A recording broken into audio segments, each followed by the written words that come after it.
you see an educator and like you could pick them out of a crowd in a department because they're the ones that look the most stressed. You know, they're pulling their hair out. They got bags underneath their eyes because they've been staying up all night trying to get these competency done with third shift. Like those are the ones underneath the most stress. So I think that's a real warning sign in our industry of how critical this role is, but how overworked and stressed they are in this question of just time.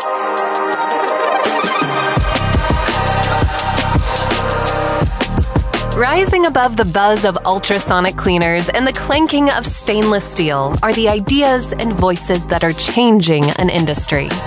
You're listening to the Beyond Clean podcast, the central nexus for the people, processes, and products that are improving our sterile processing world. Each week, we speak with frontline technicians, CEOs, engineers, and entrepreneurs with a common goal: to help you fight dirty, every instrument, every time. Whether you're tuning in for education or inspiration, we're glad you did. Now turn on those washers and turn up the volume. It's time to go beyond clean.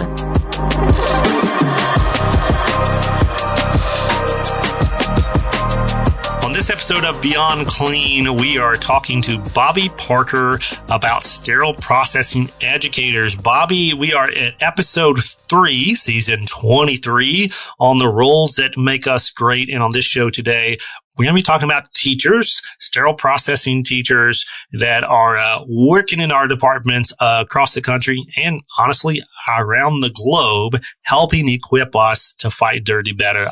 I love this idea. Yeah, for sure. It's educators, obviously, soft spot in the hearts of Beyond Clean, because this is what we're all about. I can't help but think of the T-shirt you wear all the time. Hank says, always be educators. That's right. But what's really fun about this conversation is not that educators just get to be teachers at large, which we get to do, and we absolutely love doing it, but these people get to be teachers and educators to specific faces. They get to make an impact in the lives of technicians and sometimes get to be the person that stands between a technician's success and failure and really helps bring them along. So it'll be fun to talk about some of the challenges, but also the glory of what it's like to be an educator in a sterile processing department. Yeah, Bob. And no matter who you are and what department context you're in, even if you don't have an educator on your team, chances are pretty good that you've been impacted by educators. A lot of the speakers out there, a lot of the writers in their day job, they're educators back home in their department. So you've probably gotten value in one of many ways. But yeah, this show is going to specifically drill down into what does that look like at the department level? So hang with us here, and we'll be right back with episode 3, season 23 of The Roles That Make Us Great, Sterile Processing Educator.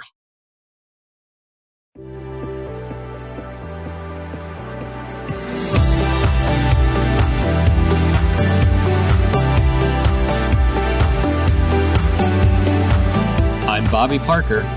And I'm Hank Balch. From the studios of Healthcare HQ, you're listening to Beyond Clean, the global voice of sterile processing.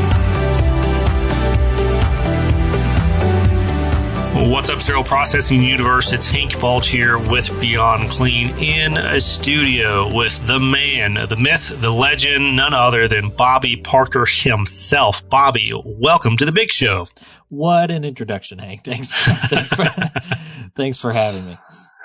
So today's episode is going to be focused on sterile processing educators. This is one of those roles that is kind of unique out there in that not everyone has them. I think no matter what size your department is, you're going to have technicians. There's going to be somebody who's in charge, lead tech, supervisor, manager. And then, beyond there, yeah, maybe it's OR director, and then it kind of goes into peri-op. But not everyone has an educator.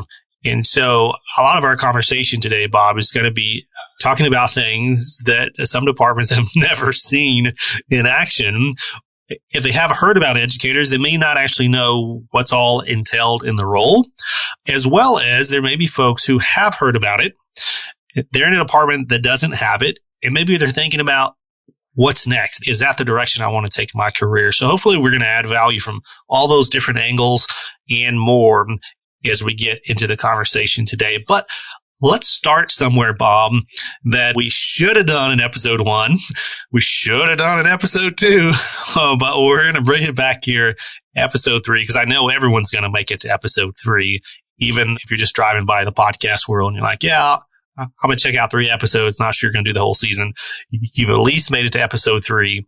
And we got a very important message for you, Bob. So lay it out. What did we miss on those first 2 episodes? Well, we were talking about it before the show, and part of what brought this to mind was, and you already alluded to this, educator is kind of a different career trajectory from going the route of leadership, entering that supervisor kind of frontline leader role, and the different options of career growth that there are presented to sterile processing technicians out there. But we never paused along the way to speak to those technicians who just love being technicians and want to get really, really, really good at doing that and serve patients really, really well doing that. And the message that we have for you is nothing but applause. And we don't want anybody to feel that they're any less of a technician because they've been doing tech work for, 20, 25 years, as opposed to somebody who's just trying to get through that stage of their career as quickly as they can so that they can get on to the supposed higher value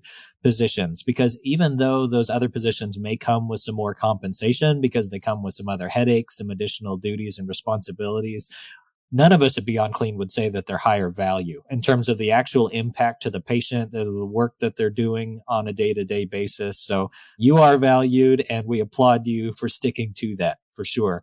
That being said, as we talk about educators today, it is an interesting concept that sterile processing career ladder, career growth doesn't look static and unilateral. There's not one way to advance and grow. And so educators are kind of a different niche, a different pocket of career growth in sterile processing.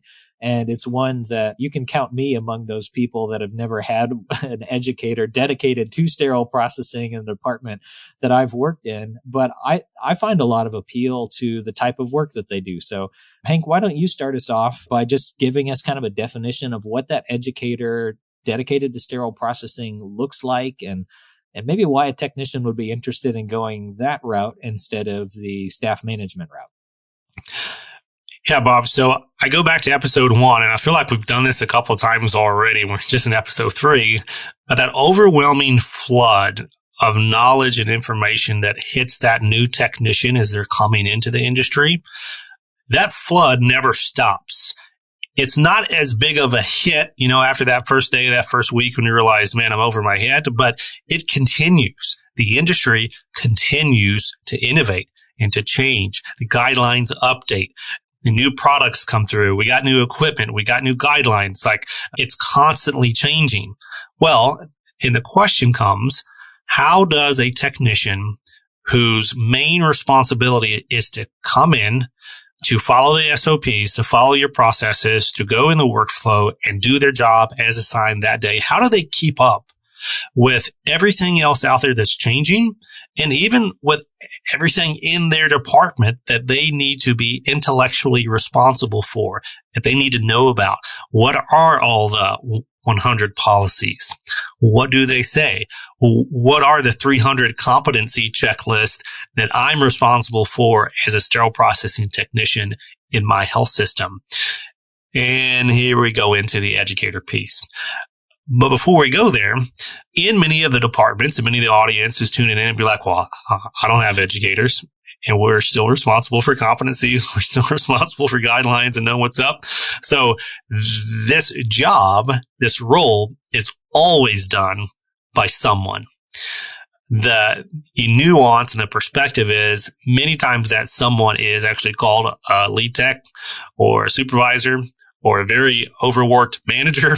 But if you're lucky, you get a separate role and distinction and focus at this employee. The primary duties is to encompass, create, deliver, maintain, update your department educational plan, which includes competencies, but it's not limited to competencies. It includes in services and training and onboarding, but not limited to those things. So the scope of this is anything that's educational related or oriented is in their bucket.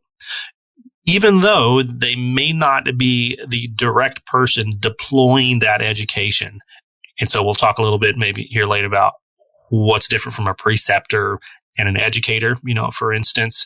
But yeah, by and large, Bob, these are the men and women out there that have this big wave of information that's behind them, all these hungry technicians in front of them, and they're charged with translating all that in an effective manner so that all of us on the front line can learn and deploy that information every day in our day jobs. As you described, that these duties are always getting done regardless of whether you have an educator or not. As a department manager, I think this aspect of my job was the one that I struggled the most with. I felt like I was a pretty good communicator and having difficult conversations, had a pretty good feel for workflow optimization, all of those things. Even I feel like was pretty successful at communicating the new education to technicians, but keeping up with competency documentation, keeping up with new standards that were coming up, keeping up with all of the documentation associated with training, it is a lot to manage. And so having that support, I think, can make a lot of sense. I think this also makes a lot of sense for the movement of healthcare towards bigger IDNs and systems, and having a regional educator that can support a health system, maybe in one city that has 3 or 4 different locations. That can be really useful, particularly if you're one of those departments or one of those systems that has a number of really geographically close locations, and you want to start to standardize some procedures between the departments. That system educator role can be very valuable in having somebody dedicated to working towards some system policies and getting the policies and procedures at the different departments to start lining up with one another, and doing all the legwork of sending out the drafts and asking for feedback and visiting the different sites to make sure that it can work. Because if you're depending on your separate managers to get that done, there's no way that it's going to happen. So I would love to see this particular role grow more in our industry, just meaning see more of them around there. We do see some at the system level, but typically if you see an educator, it's going to be like a surgical services educator that's responsible, maybe has sterile processing under their wing, but they're functioning more as kind of a document keeper. Like, yeah, send me, here's your training documents. When you have it filled out, I'll file it for you and remind you a year from now to fill it out again. And that's kind of the end of the education. And that's not really what we're talking about. Yeah. And, going back to that piece about somebody's going to be doing this, if it's the educator, or if it's somebody else, that somebody else, the manager, the lead tech, they may not have the innate skill set to educate. As we talked about in the lead tech episode, that wasn't on any of our list of, hey, what makes a great lead tech?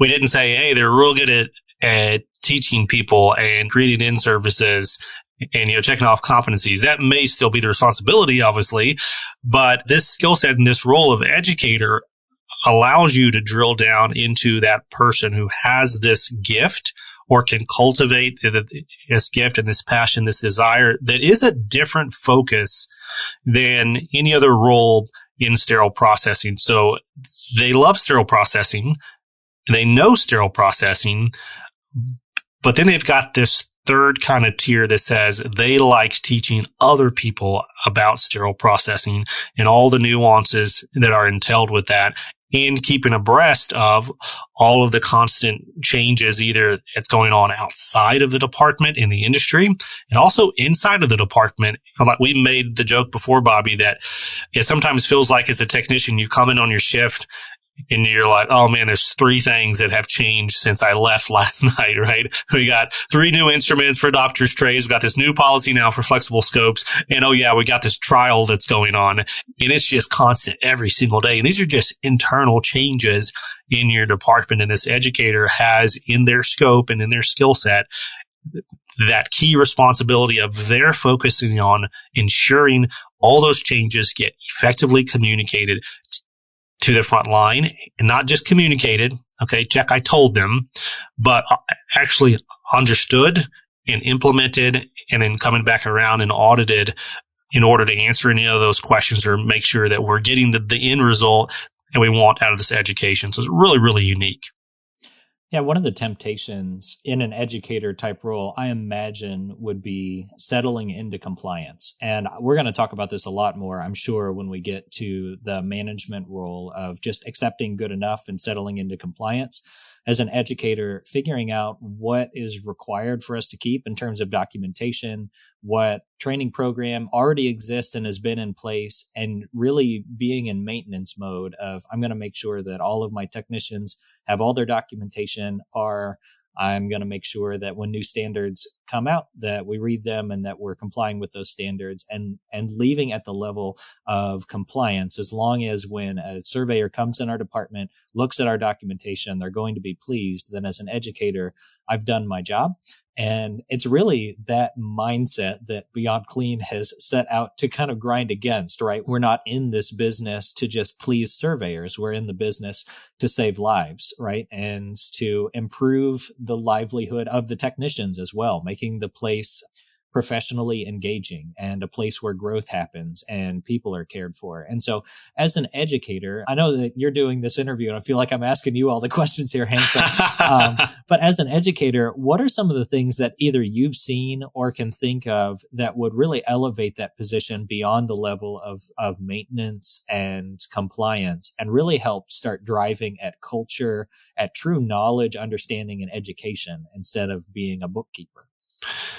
Yeah, that quote that you gave, kind of beyond the compliance mindset or just settling into compliance, I think that gets at what a lot of educators out there actually do in their role as educators is they say, hey, I'm going to teach you the why behind the process and behind the button that we're pushing.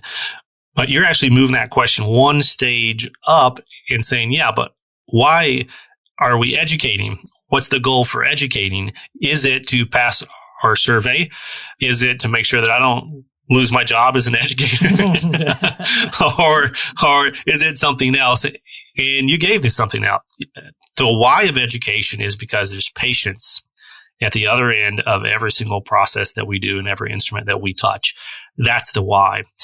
And I think, for any educator that's, currently in the role or anyone that's thinking about becoming an educator, that's got to be your primary passion, and you got to keep that front and center, even though a lot of the pressure that you may be getting from your manager, definitely from your hospital administration, is going to be circling around the compliance question with accreditation.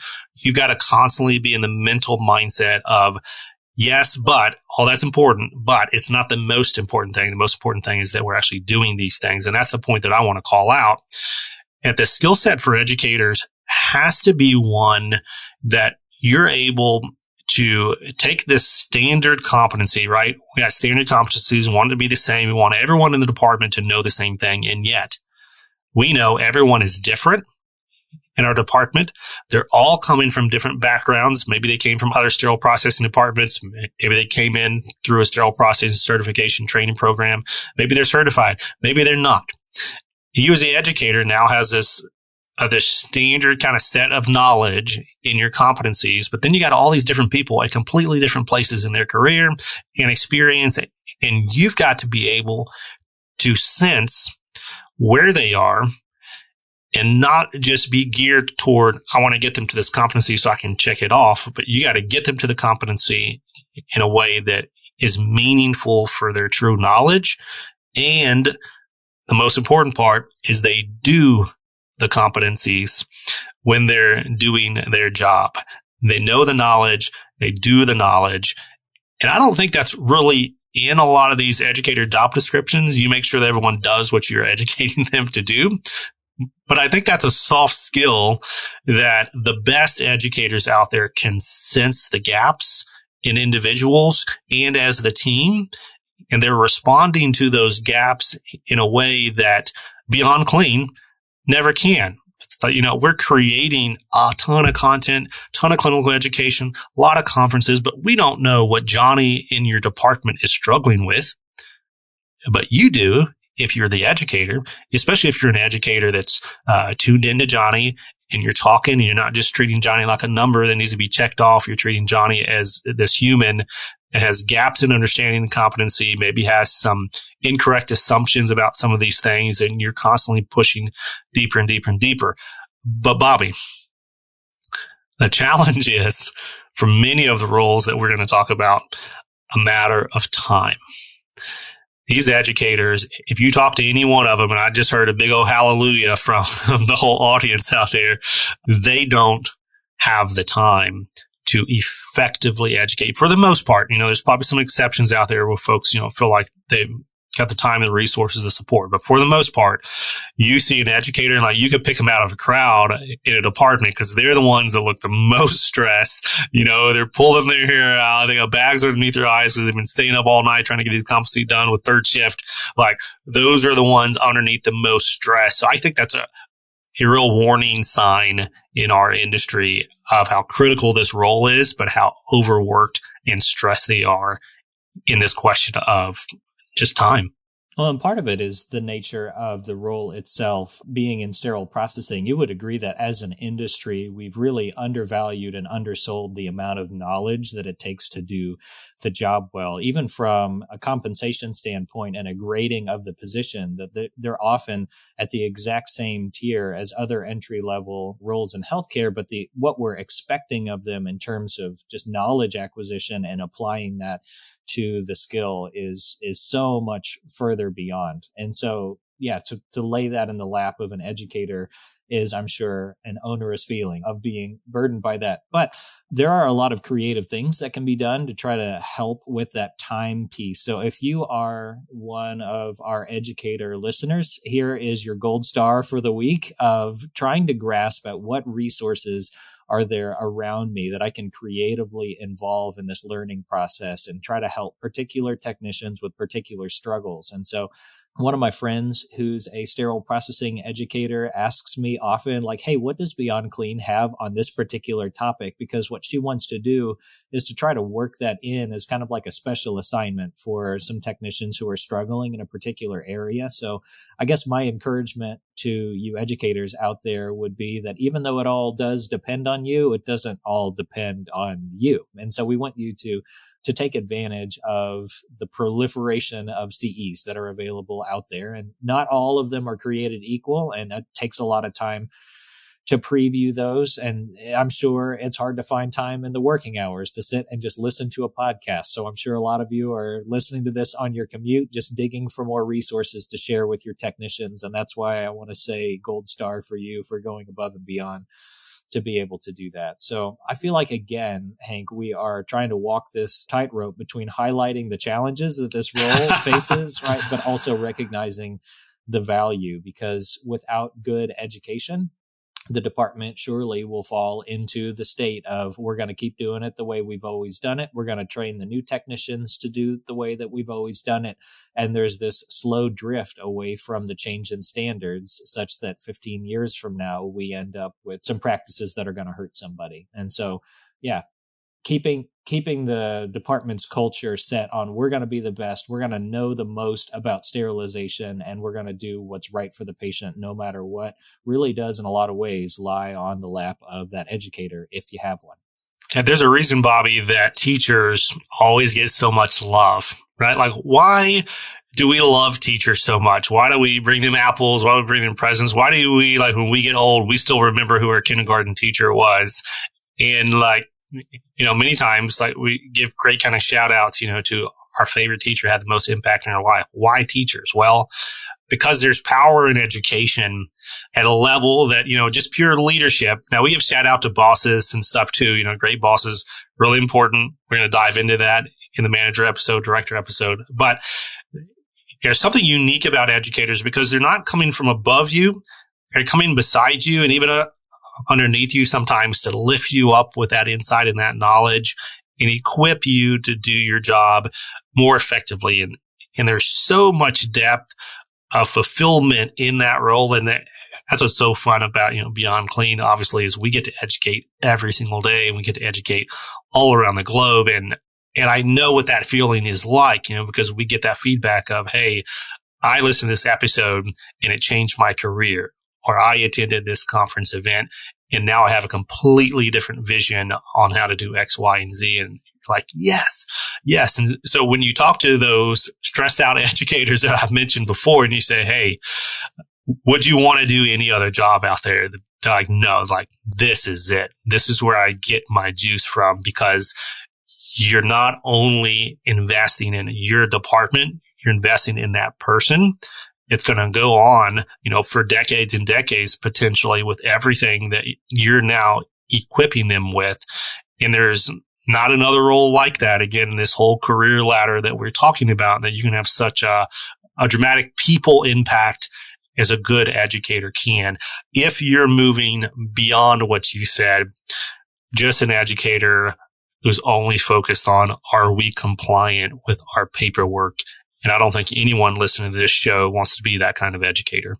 Not the kind we've got listening. So we've definitely gone pretty deep for our educators out there of what their target and goal ought to be. But I want to think for a minute about, as leaders, as managers, and also as technicians, how can we support and help and guide those educators? And one thing that I think that we can help them with, educators are in this weird position where they're responsible for the knowledge of the technicians. In a lot of ways, that's tied to behavior, like what you mentioned earlier, making sure that they're actually doing these things that we've signed the competencies off on, but they don't have any staff management responsibilities. And so the educator, similar to our quality assurance technician, like I'm sure we're going to talk about on that episode, walks in kind of the strange shoes of being everybody's kind of compliance officer of what's right to be done in the department, but they're not their boss. They're almost like infection prevention coming through the department, making sure everybody's washing their hands, but they're not going to be the one to write them up if they're not doing it.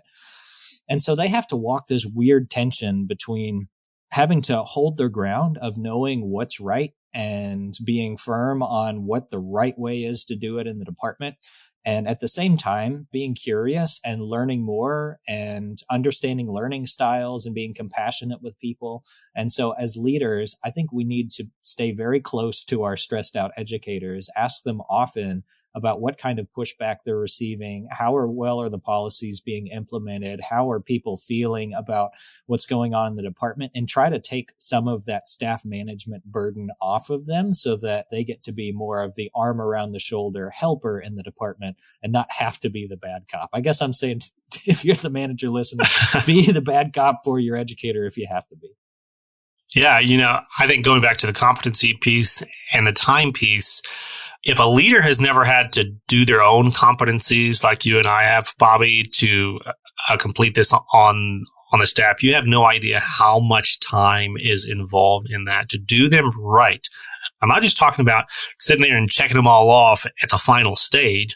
I'm talking about, how do you train someone on every single one of these competencies and be able to observe that they can actually do it and are doing it, and have the opportunity to audit them and do this at scale across the department.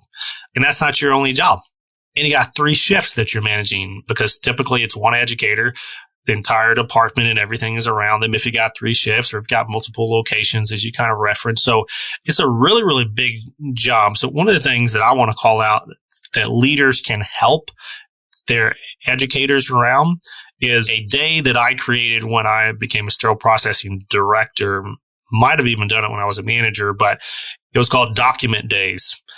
And like once a month or so, I got permission from our VP and I said, hey, I'm pulling my QA, my instrument coordinator, my educator out of the department all day. We're not going to have calls. We're not going to have interruptions, everything else. We're going to leave the lead techs over there so they can keep the workflow going. But we're going to sit down for a full day in a room and we're going to go over things like competencies and updating competencies. We're going to go over guidelines. We're going to talk about, hey, where's the gaps for in-services? And it's really valuable time that if your upline leader is not intentionally guarding that, it can be really easy as an educator, kind of like Mike Tyson said, everyone has a plan until you get punched in the face. Well, like educators, like they got a plan for the day. Monday morning, they're coming in, they're going to do all these competencies, and they get in and they're like, oh, hey, we got a trial this week. Whoop. The whole plan is like, well, now I got to do this in-service for this trial, and I got to spend, 2 hours trying to get this guy on the phone. I got to create this PowerPoint. Everything is just kind of thrown out of whack. So as leaders, you really got to be cognizant to provide consistent, stable time on the clock for your educators to do things that are moving the education plan forward, not just, putting out the educational fires every day and doing like the little to-do list. I think that's my biggest takeaway from the leadership perspective for sure. Yeah, and I think that mindset applies to pretty well every role that we're talking about this season. Is the difference between being proactive and being reactive in your environment. And when you get slaughtered by the tyranny of the urgent of what needs to be done right now, you never make any progress forward. And your culture continues to be one that burns people out, and people find themselves to be stressed, and you're not making any gains on your quality initiatives and all of those things. And so that's certainly true for our educators. Hank, I want to wrap this conversation from the technician's perspective, as we did for our supervisors and lead techs, as we had conversations about how to be a good follower as a technician. Any advice out there for our technicians about how to engage well with their stressed out educators, how to be a good participant, learner, maybe even preceptor? Yeah, it goes back to that phrase you just mentioned, being proactive as a technician. I think one of the best things you can do for your educator is be the eyes and ears of what's going on out there in the space, because they're one person and they got 8 hours or 9 hours or 10 hours, however many hours a day that they're clocking in for this. They can't read everything. They can't go to every seminar. They can't listen to every podcast. And so as a technician, if you're being proactive and going through that self-education just to improve your own career and your own insight, if you hear something, if you learn something, bring that back to your educator and be like, hey, did you know there's a new update to the guidelines coming out? Or, hey, did you hear this podcast that was talking about this challenge that we have in our department? And I assure you, your educators will find that extremely valuable, especially if you get a couple of folks in the department that are constantly bringing those gems in. The other piece, and we've alluded to this in previous interviews, Bobby, but we're big fans of not putting the full weight of education on the shoulders of the educator, or even the manager, anybody else. We want the whole department, in some sense, to share that burden for educating each other, and doing it in ways like leading in services as a technician, right? So like maybe you do have an educator standing over in their corner, and maybe they helped you create the in-service idea, maybe create some slides, maybe get it scheduled. But you as a technician, just taking that one in-service on that one Wednesday afternoon off their plate, huge lift, and gives them so much time back to do the things that only educators can do. I think that'd be a terrific idea that you can deploy today as a technician. You stole my thunder, Hank. That was my idea as well. But for real, and beyond the benefit that it gives to the educator, it starts to create an environment and a culture where technicians are taking ownership for the work that we're doing. And we have this shared vision for quality excellence, and not one that's just the leadership team's vision that's being hoisted upon technicians. So the more that you can get yourselves involved in kind of the education of the department, the more you can inspire your peers to do that, the better. So there's your homework for this week: is go find your educator, give them this podcast episode so that they can get their gold star for the week, and offer some help and say, what are the upcoming in-services that we have? Is there anything that I could help you out in terms of educating the department? I think that would be good.